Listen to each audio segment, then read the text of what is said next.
They've changed all the locks, so I can't see what he and his little buddy are destroying. He hasn't paid the rent or even a security deposit. Melanie Griffith and Matthew Modine are a young couple who buy an apartment building, and Michael Keaton is their tenant from hell in Pacific Heights, one of the new movies we're going to be reviewing this week on Siskel and Ebert. We'll also report on years of pressure that finally paid off. There's going to be a new movie rating for adult films. That's later, and I'm Roger Ebert of the Chicago Sun-Times. And I'm Gene Siskel of the Chicago Tribune. Pacific Heights is our first movie, and what a letdown this was, with the likes of Matthew Modine and Michael Keaton and Melanie Griffith, three fine young actors. I was expecting some kind of first-class effort. Instead, Pacific Heights is a cheap thriller with just high-price actors. Keaton plays a professional house wrecker, a guy who rents an apartment, trashes it intentionally, creating havoc in the building, forcing the owner to sell it, possibly to him, at a loss. Things get weird as soon as he moves into an apartment within the San Francisco Victorian house owned by Matthew Modine and his girlfriend, Melanie Griffith. How did you get in here? Well, the door was open a little, and I just opened it and came on in. I didn't want to ring the buzzer and bother you so early, so I just let myself in. Once he's in, he starts creating trouble, letting cockroaches roam freely, letting a weird friend dismantle the joint, and this upsets an Asian couple also renting there. When Matthew Modine complains to the police, in the movie's one good scene right here, the cop sides with the tenant rights of Michael Keaton. Because according to California Civil Code, Mr. Hayes can sue you for this stunt you just pulled. And most likely he'll win. He doesn't even have a right to be in the apartment. Are you listening to me? Are you listening to me? If he's in, he's got rights. The movie gets a little tasteless when we're led to believe that Melanie Griffith suffers a miscarriage because of the tension within her home. Michael Keaton pays a surprise visit to the couple when he has heard of the news. I wanted to offer my condolences, and if there's anything at all I can do to help.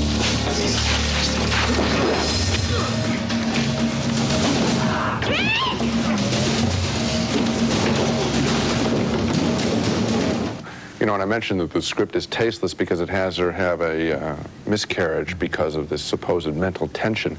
I think that's really insulting to women. I mean, you know, that they're such fragile creatures that they can't handle a tough situation like this, so, you know, immediately miscarriage. And while I was watching this picture, I got angry for other reasons. I was waiting constantly for something significant to happen, for it to be something more than just a routine thriller about a bad tenant.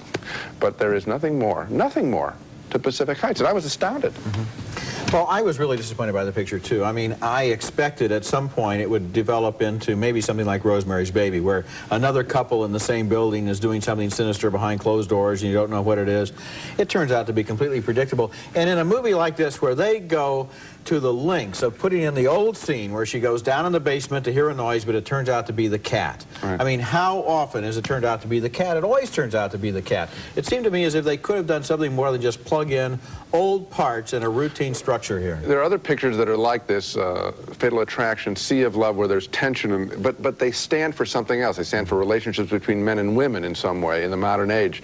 Nothing more than just tenant rights. Basically, what this is, the first horror movie for yuppies, and they take the axe to your house instead of to your head. This has been an autumn season filled with movies about organized crime, and the latest one is named King of New York. It stars a good actor, Christopher Walken, in a good role as a New York drug dealer who wants to wipe out his competition and do some good at the same time.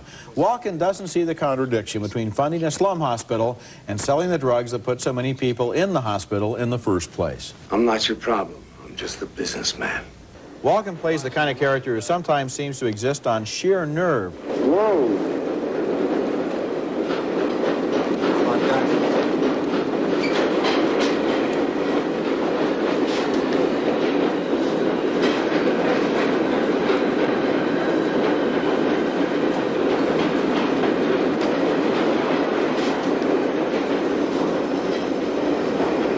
Come by the Plaza Hotel. I got work for you. If those three guys are going to get a good reception at the Plaza Hotel, I recommend they put on suits and ties. King of New York was directed by Abel Ferrara, who made the cult hit Ms. 45 and China Girl. He has a brooding sense of visual style, and shadows and lurid neon colors in The King of New York create the right atmosphere, and he and Walken and a good supporting cast also create some individual scenes of real power in this movie. But what is it all about? At times, The King of New York seems like Robin Hood, selling drugs so he can finance a hospital. The storyline was so impossible to accept, including the implausibility of the scene we just saw, that sometimes even the actors seemed to have trouble believing it. I finally just lost track and stopped caring. Well, it's ridiculous. I mean, not only do those characters, they're not going to the Plaza, that's obvious, but there are other drug dealers. They have conventions in there and big suites in the hotel. I mean, it's totally preposterous. The other issue is, I think, just what you said at the beginning. I mean, this guy is supposed to be a conflicted hero because he wants to do good, but he's a drug dealer.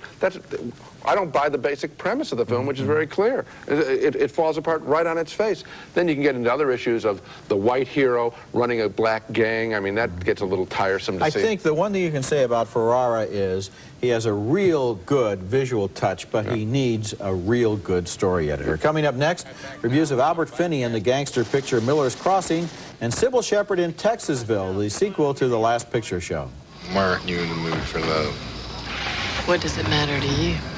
Pay off for protection just like everyone else. As far as I know, and what I don't know in this town ain't worth knowing. The cops haven't closed any of your dives, and the DA hasn't touched any of your rackets.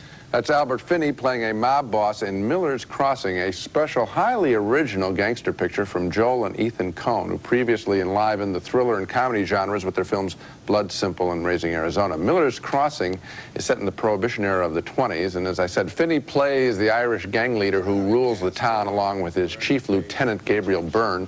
And the story kicks off with an Italian mobster asking Finney to kill a Jewish bookie. I'm telling you as a courtesy, I need to do this thing so it's gonna get done. And I'm telling you as a courtesy, you'll have trouble. You came here to see if I'd kick if you killed Bernie. Well, there's your answer. That's John Polito as the mobster. They're so great as Johnny Casper, and the plot becomes much more complicated when it turns out that young Gabriel Byrne is sleeping with Albert Finney's girlfriend, who is the sister of the Jewish bookie. You want me to stop seeing Leo? Why don't you just say so? I want you to quit spinning Leo in circles and pointing him where to go. I forgot that's your job, isn't it? When Albert Finney won't kill the bookie out of loyalty to his girlfriend, that Italian mobster sends some goons to knock him off. I love you so.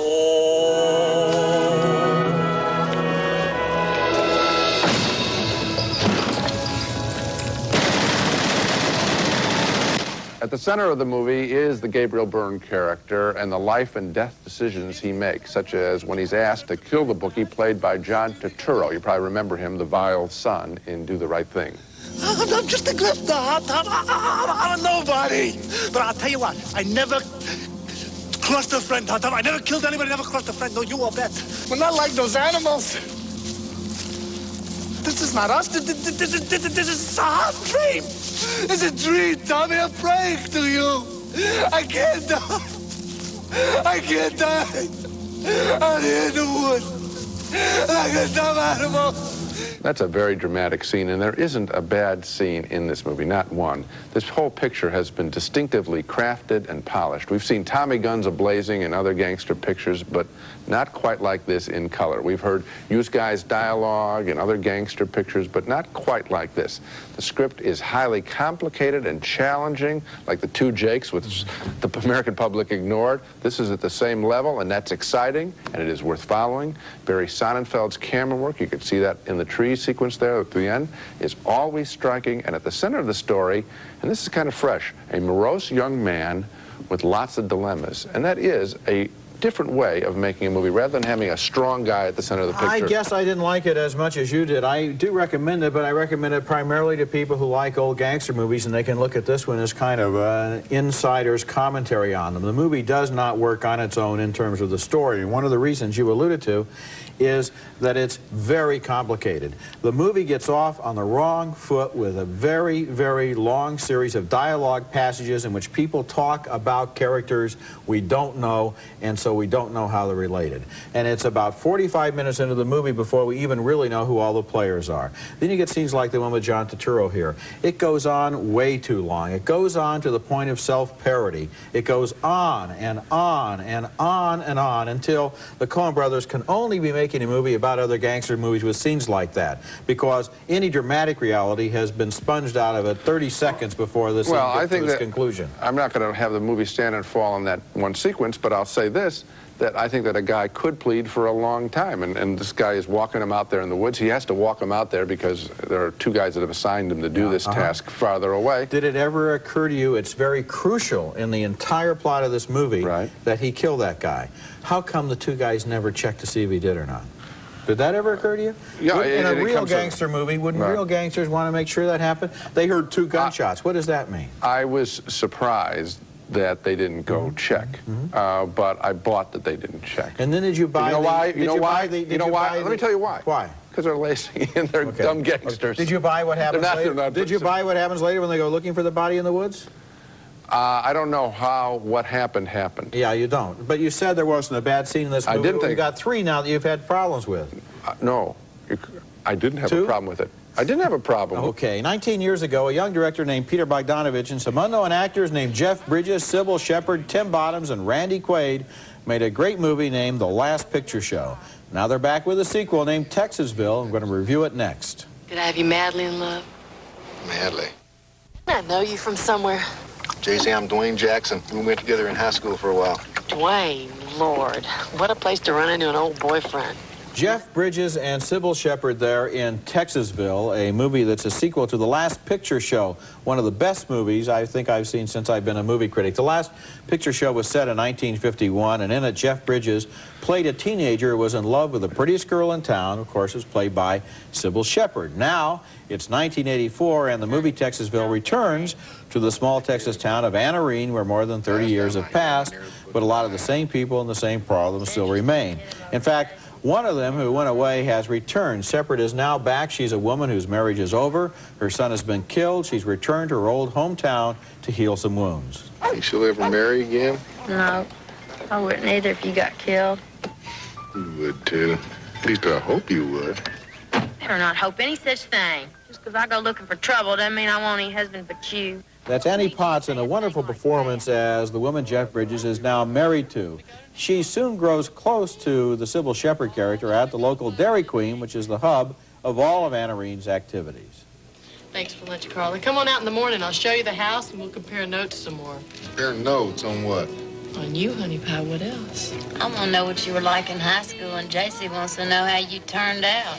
Some of the characters in the original film have grown rich through oil over the years, but they don't seem to have much confidence in their success. With oil prices plummeting, Randy Quaid plays a bank president whose luck has turned. What a life. My wife's about to bear you a grandchild. Your old girlfriend's about to bear me a child, and unless I'm very lucky, I'm headed for prison. Bogdanovich mixes nostalgia and humor in scenes like this one, which is the town's Centennial Parade. I've been trying to relax all day, but everything that happened just makes me feel more nervous. Including being up here with me? Yep.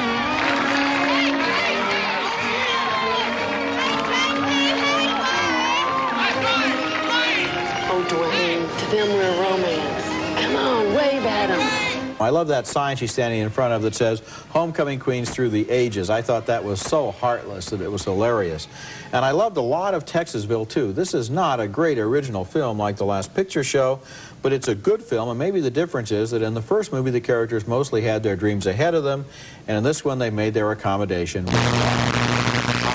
One of the things I liked the best about this film, though, was that whole idea of seeing the whole group of characters 20 years later. Yeah, well, Bogdanovich is back, and so many of the members of his cast are back, so that it's, for anyone who's seen the first film, it has a special meaning. The good pictures that we see, we always wonder when we can talk about what would have happened to the characters. Here, however, there are so many characters that at times, I like the film too, but at times, it's just too much work to do, and so we have to have Tim Bottoms go through his crisis in a way that I think almost turns him into a caricature. I don't think he has a full character.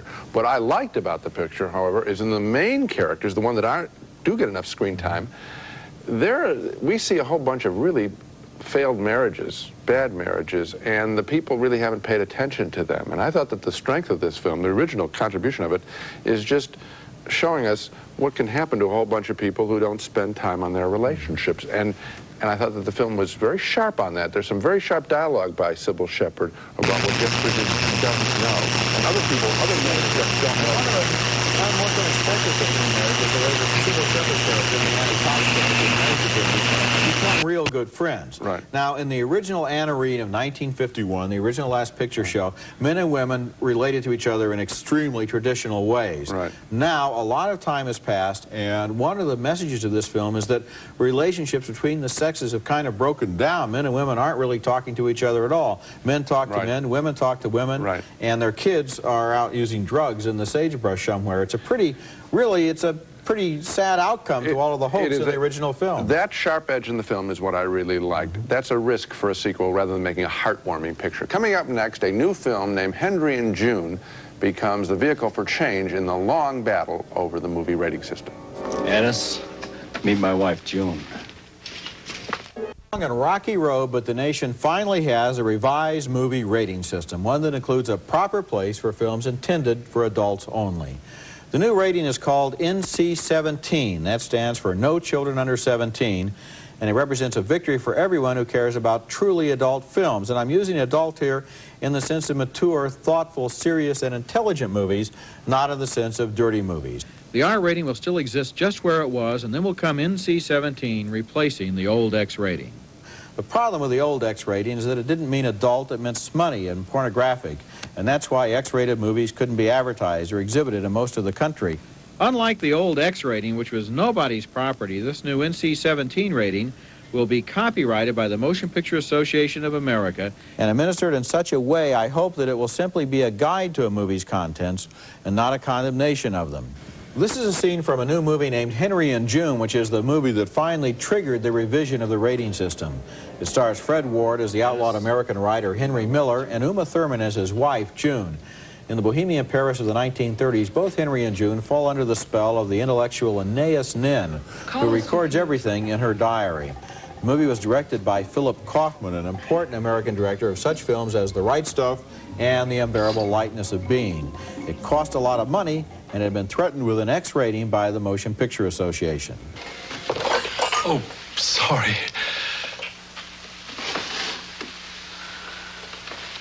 Henry and June was the straw that broke the camel's back, and I think that, frankly, as long as they were only talking about obscure little subtitled foreign films from some small distributor in New York, nobody in Hollywood really cared. But now you have the biggest studio in town, MCA Universal, with a film that apparently couldn't be released because it couldn't qualify for an R rating. So suddenly, a lot of the studio heads in Los Angeles also started saying, hey, look, there has to be some room to breathe in this rating system.